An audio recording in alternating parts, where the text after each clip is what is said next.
तुम्ही जे म्हणत होता की वर्गणी करून एखादी जागा विकत घेतली पाहिजे मग तिथं स्मारक बसवलं पाहिजे. आता हे तर सगळे जाती धर्माचे लोक म्हणते ना, 18 पगड जाती आणि 12 बलुतेदारांना घेऊन छत्रपती शिवरायांनी हिंदवी स्वराज्य स्थापना केली. लोकांनी मान्य करून टाकावं की छत्रपती शिवाजी महाराज फक्त मराठ्याचे, दुसऱ्या जाती धर्माच्या लोकांनी मग शिवाजी महाराजांचं नाव घेऊ नये. इथं काय होतं, स्मारकाचा विषय आला किंवा आरक्षणाचा विषय आला की शिवराय फक्त मराठ्याचे, विटंबना झाली तर मराठ्याची.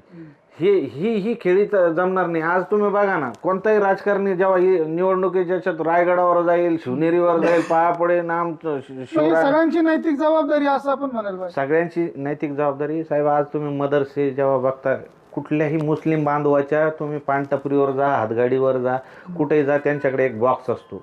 त्या बॉक्समध्ये त्यांनी त्यांचे लोक म्हणजे काही घ्यायला गेले की त्याच्यातले उरलेले पैसे म्हणजे 10 रुपये 20 रुपये ते जमा करतात आणि त्यामधून ते मस्जिदी बांधतात. त्यांचा एक तो स्तुत्य उपक्रम आहे.